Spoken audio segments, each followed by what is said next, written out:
Hi అండి. ఈరోజు వీడియోలో అన్ని ఇంట్లో ఉన్న వాటితోనే చేసుకునే నోట్లో కరిగిపోయే స్వీట్ రెసిపీ చూపిస్తాను. చాలా టేస్టీగా ఉంటుందండి. మనం పాలకోవా బయట కొనుక్కుంటాం కదా కలాకండ్, అంతకంటే రెట్టింపు టేస్టీగా కమ్మగా ఉంటుంది. వీడియో చూశాక మీరు ట్రై చేసి చూడండి. మీ కామెంటు నాకు ఖచ్చితంగా అవసరము. మీరు ఖచ్చితంగా పెట్టండి ఎలా వచ్చిందో.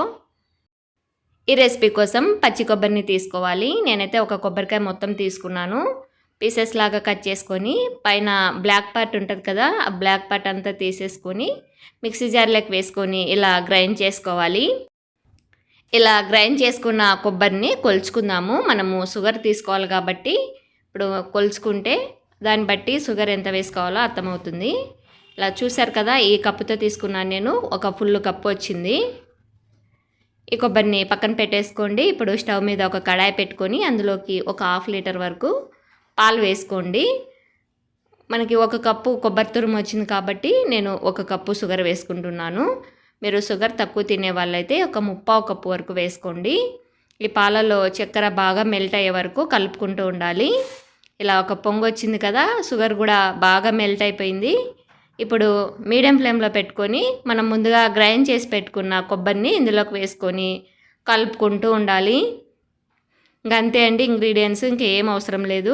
జస్ట్ ఇంకా ఇలా కలుపుకుంటూ ఉండడమే ప్రాసెస్.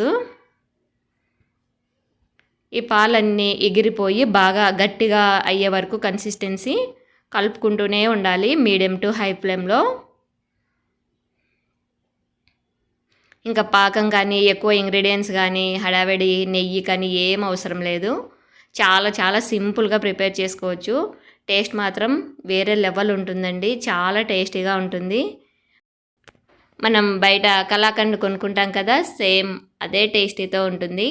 అసలు ఇది కొబ్బరితో చేసిందంటే ఎవ్వరు నమ్మరండి. తెలియని వాళ్ళకు మనం ఈ స్వీట్ ఇచ్చామంటే పాలకోవానే అనుకుంటారు.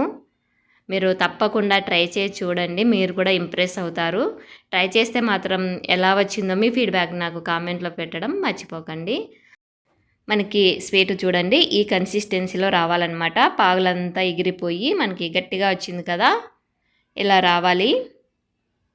మనం ఈ స్వీట్ చేసుకునేటప్పుడు కడాయి కొంచెం అడుగు మందంగా ఉండేది తీసుకుంటే అడుగు అంటుకోకుండా నీట్గా వస్తుంది. ఇప్పుడు స్టవ్ ఆఫ్ చేసేసుకొని దింపేసుకొని ఏదైనా ట్రేకి కొంచెం నెయ్యి కానీ ఆయిల్ కానీ అప్లై చేసుకొని అందులోకి వేసేసుకొని ఇలా నీట్గా సెట్ చేసుకోవాలి. పైనుంచి ఇలా సెట్ చేసేసుకొని ఒక 1/2 అవర్ పాటు పక్కన పెట్టేసుకోండి. పూర్తిగా చల్లారిపోయాక ఇది వేసిన వెంటనే కాకుండా కొంచెం సెట్ అయ్యాక ఆరిపోయాక ఇలా పీసెస్ లాగా కట్ చేసుకోవాలి. ఇలా కట్ చేసుకున్నాక పూర్తిగా చల్లారనివ్వండి ఒక 1/2 అవర్ పాటు. చూడండి మనకి మంచిగా సెట్ అయిపోయింది. ఇప్పుడు డిమోల్డ్ చేసేసుకుందాము. ఈజీగానే వచ్చేస్తుందండి. ఇప్పుడు మళ్ళీ నేను ఒక ప్లేట్లోకి తీసుకుంటున్నాను.